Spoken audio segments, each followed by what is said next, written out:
Hey everyone, and welcome to another comic review. This time we're reviewing a webcomic. Not my personal favorites to review because I'm very anti-webtoon format, but when I do find webcomics that are in a much more normal comic format, that alone will gauge my interests significantly more. So by pure chance, I found this webcomic known as The Bishop Cases. Now, the author behind this does another webcomic, which I also plan to look at later, but one of the reasons why I decided to read this one first is because there were a couple things that appealed to me about it. First of all, the format. It's a normal comic format. Woo! Second of all, I think that the art style is pretty decent. I think that it's expressive. Characters all look different. You can tell that they struggle with perspective, but it's fine. It's still legible what's going on. And this is also, as you know, you can kind of tell based on the title, this is kind of a slice of life detective, lighthearted type series. And right around the time when I decided to look at this, I was really curious about looking at more mystery-based comics. Plus, I'm always all for lighthearted comedy. This is significantly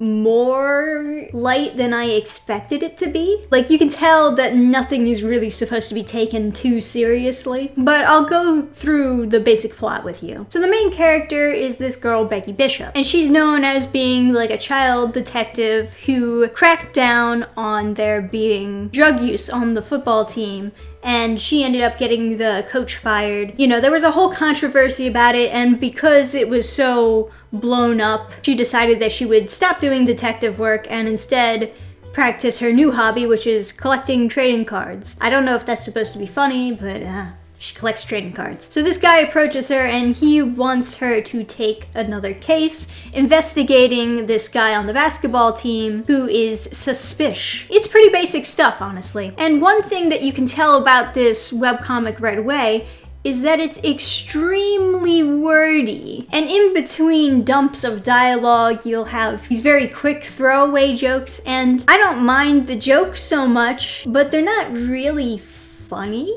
Out of all of the jokes, there's only really one that made me laugh. A lot of the comedy really just is leaving it up to facial expressions, you know, looking funny. It's like, oh, haha, she made a funny face while she said something, therefore good joke, right? But I don't really think the back and forth dialogue in this is like clever or good, at least good enough for there to be pages and pages of extremely wordy dialogue between characters. Becky Bishop as a character kind of confuses me because she has like that very basic personality of, oh, I'm Awk-Weird, I'm just your average nerdy girl, nothing special. But then her like actual good quality is the fact that she's supposed to be a decent detective who can solve the case. And you know, I can appreciate that mixture of, oh, I'm Awk-Weird, but also I'm a good detective. But it does also get difficult when then I all of a sudden have to take this girl seriously. So the big reveal is that it turns out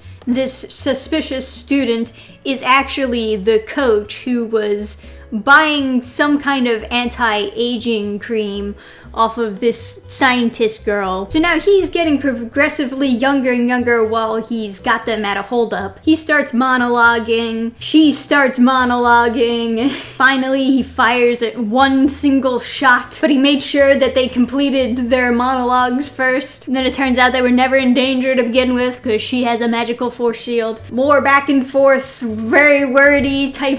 If I was going to do this scene where like we're getting a confrontation with this guy who is using this anti-aging cream, he's going after the girls because he wants to fix his whole situation that he got himself into. I would have wanted this to be more intense, less wordy, jokey hee-hees. Because like, wouldn't it be visually cooler and more interesting if he was chasing them around the school while he's progressively becoming younger and younger and more unable to keep up with them? Because, you know, you think about it, like they could go through a vent and he's too big to fit in the vent, but then he shrinks down, he's like, now I can get in there and can keep chasing after them. You know, like it would be cooler, it would be more intense, it would be something other than these people just standing around and talking for multiple pages. But anyway, they do fix him and I assume take his gun away. And then they just like try to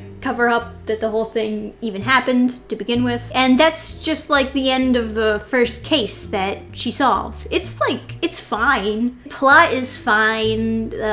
The ideas are okay. Art is fine. It's just not exactly what I would be looking for when I want to look into cool mystery type stuff. Not even what I would be looking for if I'm looking for slice of life comedy type stuff. And like I said, a lot of the jokes in this just were not, it wasn't doing anything for me.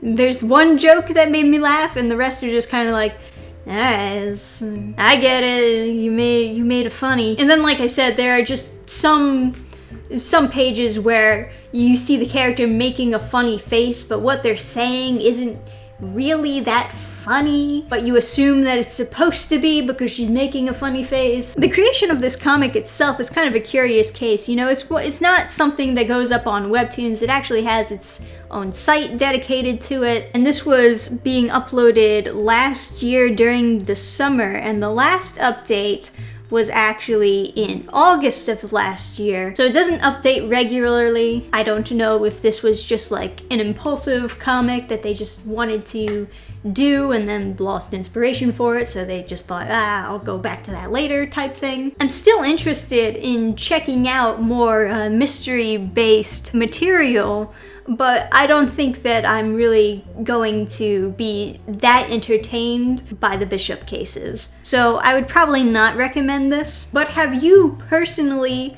checked out this webcomic? Do you know the artist writer, some of their other work, something that you would recommend to me to go check out for a future review? Any and all thoughts you have, leave them down below in the comments section. Remember to leave a like, subscribe. Thank you guys for watching, and I'll see you next time. Bye! Program restart.